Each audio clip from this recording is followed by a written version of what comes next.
The spirit of deception is very deceptive. It will make something that looks bad very good. Just as when you have a friend and your friend tells you, oh, look at this guy, he's not that bad, look at his outfit. If you start looking for something good in something that you saw bad in the first place, then baby girl, what are you doing? And I'm saying this in the context of like spiritual things too.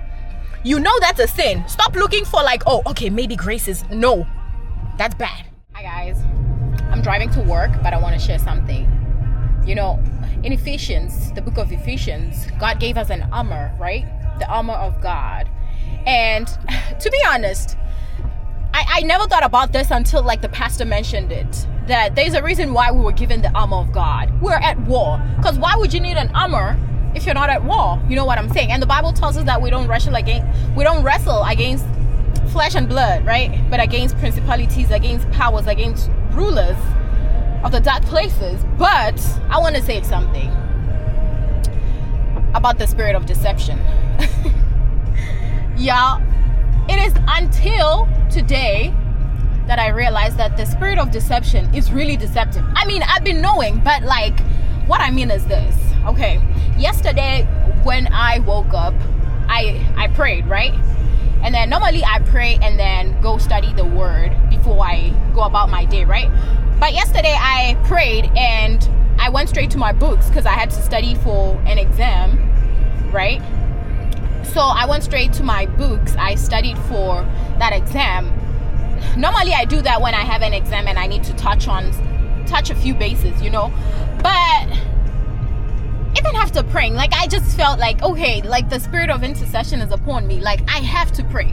So I stopped studying because I was like, nothing is entering because my spirit wants to pray. You know what I'm saying? So I was like, okay, God, I invite you. Whatever it is that you want me to pray about, cool.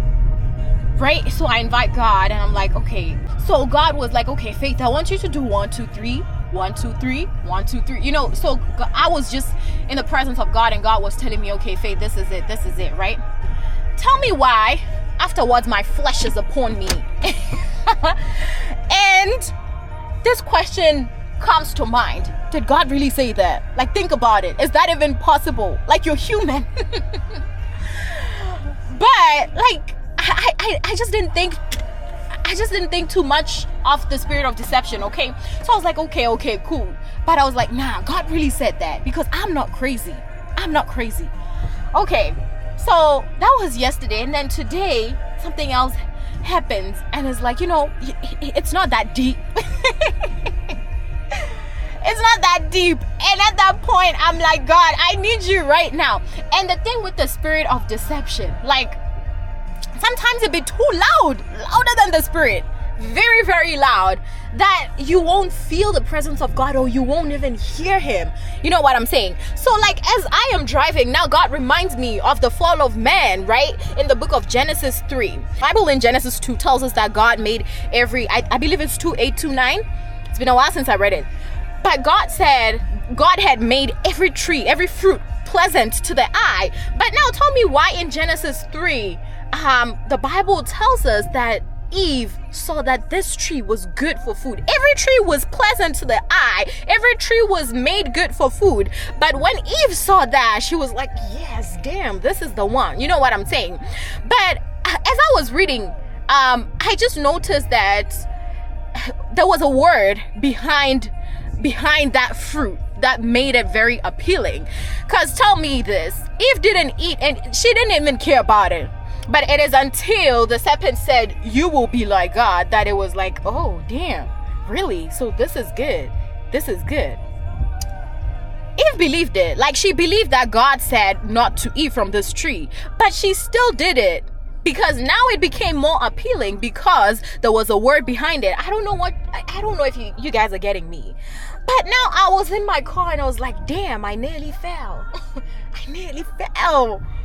But Jesus Christ being my intercessor. So I've been studying the deity of God, right? In my series of Knowing Jesus, I was really studying the deity of God.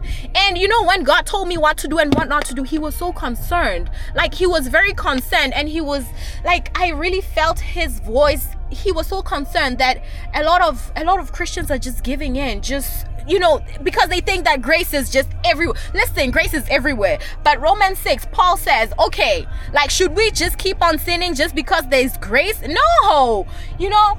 And man, hold on. Let me get to work, okay? I'll see if I can finish this video. If not, the key message here is the spirit of deception is very deceptive. It will make something that looks bad very good. Just as when you have a friend and your friend tells you, oh, look at this guy, he's not that bad, look at his outfit. If you start looking for something good in something that you saw bad in the first place, then baby girl, what are you doing? And I'm saying this in the context of like spiritual things too.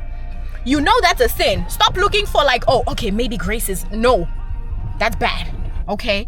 Anyway, I love you guys and bye.